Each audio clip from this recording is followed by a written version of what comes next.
guys, what's going on? It's Bronte. Hey guys, what's poppin'? It's Becca. And we are back on the mic. Back on the mic. It's been a rough couple weeks, let me tell you.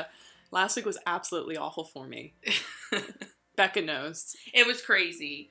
It was just everything all together. Like, my car broke down and had to go in the shop. The shop kept it for a couple days because they're like, oh, we ordered the wrong part. And then we had simulations for it was just awful, guys. I'm not going to go on and on. My parents had a yard sale and we still have so much stuff. Almost a mess. Their yard's packed, guys. So if you're near, come on by and pick up stuff. Come on and get it popping in Becca's yard. Yeah, seriously. But, so I think that this is going to be part 4. Well, I know it's part 4, but I think we're going to end it on this until a little bit later. We'll do some more things about narcissists, but this one's really important, and we're going to talk about how to heal. Yeah, this one's huge. I think for both of us, for everyone who has gone through this, again, is going through this. It is not easy. Breakups are just not easy in general. But dealing with a narcissist is just a whole different ballgame. It's like a whole different level of just difficulty. It's like a video game. You just keep failing. And keep failing, and then you're just like, whatever.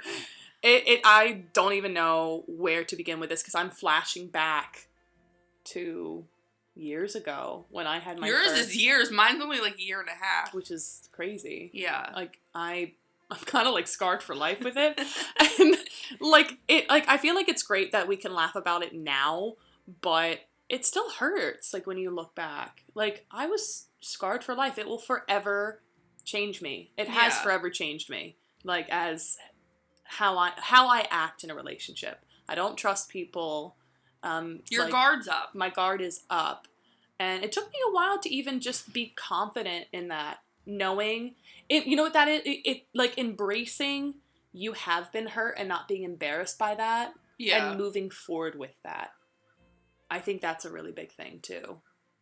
I think it is hard. Because, you know, like, you feel like nobody's going through this, and you find out a lot of people go through it, and, you know, me and Bronte went through it, and it's crazy. I think the number one thing to heal is having no contact. Absolutely. Unless 100%. You have a kid with them. I'll do a rant about that, how to, like, maybe co-parent with a narcissist. Wow, you guys know who the narcissist is. But anyway, he's probably listening right now, but I don't care. It's hard. But you should have no contact. Unless you absolutely, you know, if you have a kid together, then that's different. But there should be no contact. Cut it all off. It all off. I dated 2 narcissists. One, which was my longest one, that I had we had contact, but not as much. And then the second one, we had more mutual friends, so we did have more contact. Yeah. And no contact is the way to go. It just makes it that much easier. Because, like, once they realize you're serious, you know, it takes a long time. They'll leave you alone. Yeah. But they always try to, like, change their habits and see how they can get back in. Oh, yeah. I know that's how, you know, my ex-boyfriend did. And I feel like after, like, a couple months of me being like, no, like, it's really over. Like, I'm done with your games. Then he started, you know. But there's always going to be that control thing, and I don't think people realize. No, it's unreal. I mean, you see it. Yeah. When I, like, show you messages, and you know what I mean? And it's crazy, but... It's almost now that when you go through it, when you learn from it, you get the superpower. It really is. Like, I'm like, you're dealing with a narcissist. Like, when like, you know, when you show me messages, how people act, like, being around people, you're like, oh. The signs are all there, and then, I mean, people are going to either learn the easy way or the hard way, and most of the time it's the hard way. It's the hardest way for me. When we picked this topic, I was like, am I still healing from that? Like, you know, like, how did I even heal? And I just want to make sure, like, that you guys understand this. Healing and getting over somebody are 2 different things. Yes. You can be over somebody 110%, but the healing is more just trying to get yourself back. Yeah, you're trying to find yourself again. Just because you're saying you're healing doesn't mean, oh, like, you know, I still want to be with him. Because that's not the... There's this whole transition that happens with it, almost. Like, you get to that point where you're like, I just can't deal with him anymore, or I see all the signs, and then now you are still hurting, but, like, now you're working more on yourself. Like, you're getting over those hurdles almost. And that took a long time. Well, I think it's important for you guys to realize that they take most narcissists, at least that I've dealt with, and also my friends and everyone that I've talked to, they take away your support system. Like, they always want you to be with them. Yep. They never, you know what I mean? Like, you feel so alone. You feel so alone. Like, even though you got friends, but you're not hanging out with your friends. And if you do, it's like for an hour and you have to come straight back. You know, you're always with them. And, like, that's not cute. You know what I mean? Like, people think like that's cute, and it's not, because you have to have your friends. You have to have your alone time. Because you have to have other people in your life besides your boyfriend or girlfriend. I mean, it goes both ways. There are girls that are narcissists as well. And at the time, I thought it was like, oh, it's because he loves me. And it was not. It was not. It was a control thing. Yep, it was all control. And, you know, it sucks to say this out loud, but this is my story and this is my truth. And I need to share it. And, you know, if people get mad, then whatever. They can suck my dick. Anyway, so, but yeah. I think just realizing when your support system is getting cut off, that's not cute. You know, it's not appropriate. No, it's not. And that was one of the hardest things you feel also too. You can have all these friends here as well, looking at it in another way, and you feel like you said earlier, you feel like you're the only one going through it. You're not the only one going through it. And I wish I realized that too. Just in the moment when it happened, like, it just felt like my world fell apart, because I was entirely invested into him. And to him, he was your whole entire world. You had nobody else. Well, you did, but you know what I mean? You haven't. Yeah. And it just not as where my priority should have been. Nothing was well balanced. It was like college, him, and then that was like because your support was him. That's what narcissists do. Yep. And the day that it happened, and the day I found out everything, like, I had no idea what to do. I didn't know who to turn to. I didn't know, like, what to do. I felt lost for a very long time. Yeah. And it's hard, guys. Like, any moment in life when this happens, it's never a good time. Like, no, it's not. And I think it's very painful. And, you know, people that break up, you know, whatever, everyone's different. But I think definitely dealing with a narcissist, especially if you've been dating him years and, you know, whatever, you know, is that I'm not going to sit here and lie to you guys. It's very painful. Will rip your heart apart. But when you get towards the end, it took me years, because I did trial and error. Yeah. I learned from, you know, apparently I didn't learn fast enough. I kept leaving him, then getting back with him, and leaving him, and getting back with him, because I just thought that he wanted to be with me because he loved me.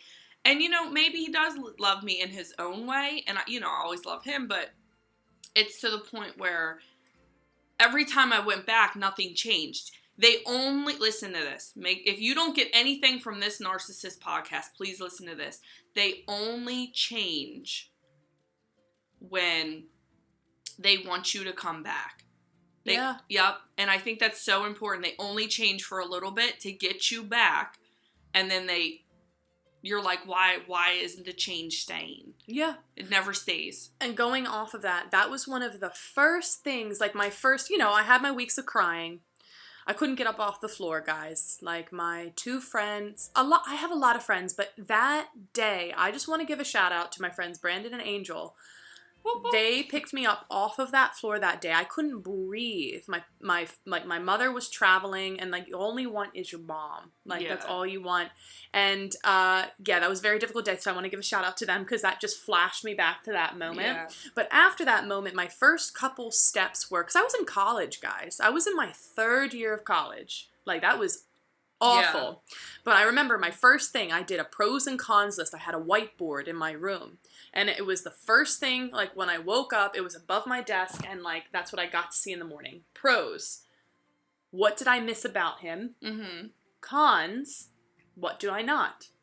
My cons list was 3 times as long as the pros list. Because when you see it and you visualize it, that's when it all starts to make sense. And going off that is, I think everyone, whether you're dating a boy or a girl, whatever, is you should write reasons why you want to leave before you leave. Yes. So you don't forget. Because that was my problem. I was like, in this relationship, I was so miserable. He was controlling. And I don't know if everybody else around us saw that or actually know how he is. I don't know. And there was great things about him. You know what I mean? Like, I'm not here to bash him. I'm just here to use my story as an example for other people that, you know what I mean, I didn't have an example to use when I first started dating him. Mm-hmm. I didn't even know what a narcissist was. I didn't even know the word existed. Yeah. But when you start writing reasons down and then, you know, a month later you start missing them and you're like, oh, like it must have not been that bad. Or look at all the, you know, the cute stuff he used to do, like buy me this and like. They were charming. They're so charming. And I did that too. There were so many countless And the funny nights. thing is, they're still charming. They are still charming. It's messed up.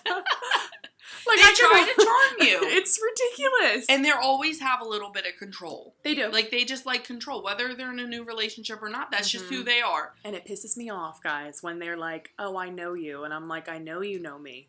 But I know when they're using those words, they're getting into your head. Mm-hmm. Don't listen to it. Just that little tip for you. Yeah. But it's just so uncanny because, like, I would write down those lists and it would be like, I would be on the phone with my mom and my dad crying, like, you know, this needs to end. And, like, I couldn't take it anymore. Yeah. And when bringing myself to break up with him, it didn't happen because, like, he would reel me back in. Because they know how to do that. They use different resources or whatever you want to call it. They only change when you're leaving and they want you back. Mm-hmm. That's the only, and they're not really changing. They're just using their magic or whatever you want to call it. Mm-hmm. And I think a big thing to emphasize is this is an ongoing process, guys. You need to congratulate yourself getting up out of bed, getting yourself dressed, and moving forward with your day. I think a lot of people, and I was, hard on themselves when they couldn't successfully get through a day without crying. You need to cry. You need to step out. You know, sometimes you need to be there. Like, you can't step out. But, like, there are moments I was sitting in my lectures and I needed to get up and I needed to go to the bathroom, lock the stall, and cry for, like, it was like a straight 5 minutes. And I got over that point where my friends knew I did because I get so puffy when I cry. Yeah. And, you know, like, you need to do it for you. You need to step outside. I remember I was in a practical and it was after it. I got through it. Like, I was just like, I don't know, like, why I just started crying. It just came on. Yeah. And I asked my teacher if I could just step out. A lot of the times teachers will be like, yeah, just go step out for a second. It's fine. Yeah. You need to do it for you, but you need to congratulate yourself that you are continuously pushing through your days because time will heal. Like, time is resilient. Time And when we heals. say time, it's not a month. It's not. Maybe it's a month for you. I don't know. But, I mean, it's like 5 years. Years. I truly believe the thing, like, you truly get over someone, it takes half the amount of time that you dated. It does. And also, you know, don't be upset if it takes years because you're a good person. Mm-hmm. You know, you didn't lose anything losing them. Nothing. Not one thing that I can think of. Mm-hmm. They lost a good person by losing you. Yeah. And they will realize it. They probably won't change because they usually don't. But at that time, they're already on to looking for the next person that's going to be a good supply to them of their narcissist behavior. That's all it is. Mm-hmm. It's not because they didn't get over you or you know what I mean. They just move on. They usually move on quick. I mean, yours was in a new relationship like when we were in one. He was in one when he got into one when we were in one. And I think this was important. They don't take time to heal because they're all about their narcissist control and their supply and what they need. So they're just going to go find somebody who's dumb enough to, you know what I mean? Like, that's what happens. I think what also helped me... I hate to say that, but it's the truth. It's the truth. It is the truth. So, wow. I think, like, what helped me realize was, you know, once you get over the initial, like, shock, realizing, again, what you are worth and when they are running, who do they run to? Sometimes, again, they don't realize how good they have it, and they run back. Until it's too late, yeah. And when mine called me up, kept leaving me voicemails, he was then disrupting my peace that I'm trying to work for. You are, again, collecting yourself, trying to get yourself through your days, and you are still, like, getting calls and texts and, like, whatever. This goes back to having no contact. Just block it. Just block it. Facebook, Instagram, everything. You guys need to heal. I didn't. That was, like, one of the biggest things. Like, I had to get my phone number changed because I reached a point where I was like... They can become stalkers. Yeah, I couldn't do it. And this was right before I changed my number. I remember he left me a voicemail. He sounded like he was crying. It was in the middle of the night. And, like, I had to tell him to stop. And, like, I did this for me, like, on the phone. Like, it was, like, 2 months after we split. Yeah. I was like, did you mean what you said? All you want is a sorry? Because he said, I'm so sorry for everything. And I'm like, I just want to hear him say, like, I am sorry. Yeah. When I asked him, and he's like, oh, I'm not really sure what I, like, meant on the voicemail. It was done. It was done. Yeah. I knew my worth at that point. They're never sorry. Realizing that they haven't changed, they're just going to hit that. You're like, you know what? Like, if I got back together with you right now, I can only blame myself for bringing on the hurt. Like, that's just like, no.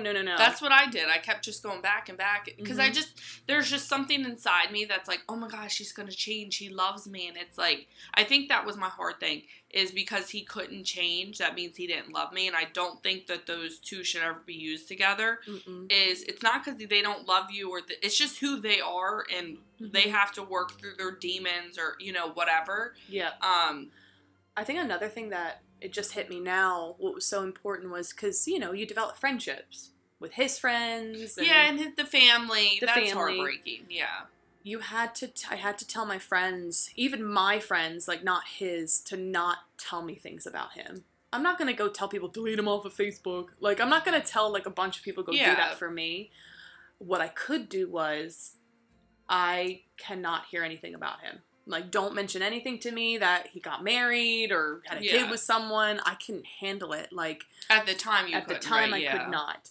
Don't tell me anything about him. If you have to delete the friends that you met through him, go ahead and do that. Don't feel sorry about that. I mean, now Facebook nowadays you can just unfollow, but we didn't have that back then. But, like, do that for you. Be like, I don't really want to... Stay friends with him if you want to, if they're good friendships, but be like, I don't want to hear... You gotta back up, and that's something I didn't realize, like, that was painful for me, is like, I loved his family. I used to live with the family, you know what I mean? And, like, you become their family. But I think you gotta realize that that's his family, and at the end of the day, they're probably gonna stick up for him, which is fine, you know what I mean? Mine, but I do love his family. Mine, actually, my ex-boyfriend's mom told me to never go back to her son. But I miss them so much. I'm not gonna share information about them, because I still have to, But I don't have a problem with his family. I really don't. They're, like, so nice, whatever, and they love Willie, and that's fine. I will never take that part away from them. But I think that I needed to learn to step back. Yeah, definitely. From just, like, everything. Not even, like, his family, but, like, I deleted all his friends. I think my friends deleted him. Because back in the day, not this last breakup, but, like, 10 breakups before this one, he was, like, looking on their profiles. It was really, like, it was just so toxic that I just needed to delete everything, and now we don't talk unless it's about our son. But I want to do a rant about that, because for the longest time, it wasn't about Willie. No. When we first broke up, it was about, like, he was like, what are you doing? Like, trying to FaceTime me. It was just really bad. But at the end of the day, I do believe you have to know that it wasn't all bad. It wasn't. Don't regret it.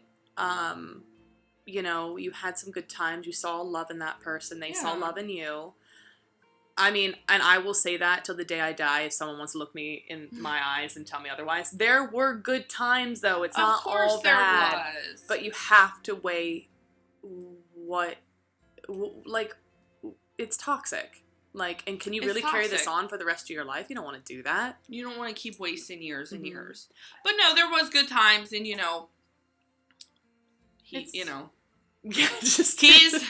Willie's dad, so you know what I mean? And the truth will come out. Willie, I'm not afraid of Willie hearing this, because when he's older, he will get the true information of what happened. You guys don't even know 100% what happened, because I'm not going to share every single detail of my life. There has to be some things that are private. Some things, but you'd be shocked some of the things I would tell you about my life. But anyway, I'm not afraid for Willie to hear this. He will get the truth when he is older. And I never talk about his dad in front of him. That is his, excuse me, he will judge, whatever happened. That's not my position, job. Yeah. to do that. My job is to give his dad an opportunity, and that's it. Mm-hmm. Leave it at that. But, you know. So I guess, like, for other people who would probably want to know or may be having, like, a difficult time with this, what are a few other things that you did, like, to heal? Like, that helped you? I think my faith, maybe not a lot of people realize my faith. Like, I started going to church again. Mm-hmm. I started doing, like, devotions. And that just really helped. Like, it cleared my mind. And then also the gym. Mm-hmm. Like, putting that pain into something that, like, mm-hmm. is painful, but good pain. Like, you know, running, lifting weights, that pain's good for you. Mm-hmm. So I think that really helped me. Yeah. And having good friends. My friends are so good. Mm-hmm. I love all of them. They're crazy, but they're good. Mm-hmm. And I think just being able to call them and be like, and they remind me, they're like, he has not changed. Can you shut up? Like, that's what they say. Becca, stop. I mean, I don't call them now. I'm just saying, like, you know, I'd be like, oh my God, he's changing. They're like, you are crazy. Yeah. Having, like, just that support system. I remember I called you, and you're like, no, he's not changed. He's not. I just remember that whole conversation was like 2 hours. I was like, that was a good time. But yeah, like. What about you? Oh, God. Doing things that I loved again. Doing things that I tried to remember who I was before. I mean, like, when you're 17 versus 22, like, you change a lot. But what do I love? I loved traveling. Even if it was, like, I lived in Philadelphia at the time, but, like, exploring, like, a new place in Philly, like, researching it, and just taking half of my day, if I had free time, to go and explore. Yeah. Just taking my mind off of that, spending time with my family, being free again. Like, kind of just, like, freeing up, like, my mind a bit. Yeah. And then also working. I did enjoy working. I did something that I always wanted to do, was learn how to bartend, and I did that, and that was so much fun. Yeah, just kind of taking little steps, and also not being afraid to say, I'm just staying in tonight. I'm just gonna be in my You don't always have to be on the go. Yeah, and that really, really helped me. It did take me a while to realize social media was just very toxic and getting off of that. But again, working out, doing I'm so glad I deleted my Facebook and everything. It's so nice. I should do that, but our podcast is through it, so I can't really do that. But yeah, that's right. Okay. But thank God for Facebook for the unfollowing thing. But I've unfollowed so many people. Sorry, guys. But yeah, just going back to it, the gym stuff and trying out new sports, like wall ball, like that was so much fun, letting like energy out and hitting a ball against a wall with a racket as hard as you can. That was so amazing. That was a lot of fun. But yeah, like you guys will get through it if you are going through it, if you are kind of picking up your pieces again. It doesn't feel like it, but time really does tell. Looking back, going through the pain, I was losing it. Looking back now, it was the best decision I've ever made. Mm-hmm. I don't know what I would be like if I. And I still wish he would have changed. You know, I wish he wasn't the way he was. Like, of course, you know what I mean? But it was like, it's not changing. So, absolutely. I can't even I can't even think about that anymore. But sometimes it will pop up in my head. Yeah. You know, because I'm human. Yeah. You know, I'm like, oh, like. But then there's those moments where we text or, you know, something happens and then I'm just like, yeah, no. No. Just that little no. Those couple words like, nope. But remember, do not contact them. And if they contact you, you need to set boundaries. Mm-hmm. Don't because it's not going to work if they keep contacting you. You're never going to get anywhere. And people don't understand this. You know, if you have a kid, it's a different story, whatever. But if you don't have a kid, block them and stop texting them because they're just going to move. If once you start doing that, it's going to hurt. You want them, like, for me, I wanted them to do that because I'm like, oh, he's fighting for me. And I'm like, but is he really fighting for me? Yeah, no. He's not fighting for you or she's not fighting for you. She's just fighting because you give them what they want. Yeah. Like, you know what I mean? Take care of them, blah, blah, blah. They live with you for free, like, whatever the case may be. But it's like, if they were really fighting for you, they would have changed. Yeah. Showed a difference, put in work, went to counseling, whatever they needed to do, and then showed you they were a better person. Not they change in a week because they miss you. That's not the way change works. And it's so hard to be the bigger person for your happiness because sometimes you are mutual friends with your exes and, you know, parties come up, bonfires, I don't know, like... Yeah. And when you know they're going to be there, it's hard being the bigger person to be like, I'm not putting myself in that situation. I'm just going to skip this one. And you feel like you're missing out on friends and everything. And like, the more times you do it and you look out for yourself, the easier it's going to be. Because you're going to, it does get easier. It's hard, but it gets easier. It sucks. But like, you know what? Would I rather have a better time maybe doing something that I like versus doing something that I know I'm going to love, spending time with friends, but having my narcissist ex there? Yeah. I'm not dealing with that. Because, you know, unless you guys are on like the same brainwave, like, okay, we're going to be cordial, we're going to be fine, no crap is going to happen, then I would just opt out. But most people aren't like that. Yeah, it takes a while to get to that point. I would say my one ex and I are at that point. And it took a while to get there. But it's hard in the beginning because you feel like you are missing out. So just know, like, if you really try, guys, it's going to get easier as it goes on. It just sucks in the beginning. Like it does always. The beginning always just sucks. Yeah. Because that's the journey. The journey of healing. The journey of healing. But that's where you find yourself, and you become so happy. Mm-hmm. Just free. You just feel free. And then you gain that superpower. I promise you. You do. Stick with it. Stick with it. You it's a great superpower. Or Superman. Uh-huh. It's a great superpower to have. So, but I think this is a good time to end here. But like we said, guys, if you want to hear more about anything narcissist, please leave us a message or a comment, and we will jump right back in. We'll jump. This is not going to be the end, but we're going to start some new topics next week. Mm-hmm. So this is not the end, because healing never ends. It never does. It's still ongoing. I'm still traumatized. But, all right, well, you guys know it's Becca, and I'm popping off. And this is Bronte, guys. I will see you, or not just me, us. We will see you next time. Bye, guys.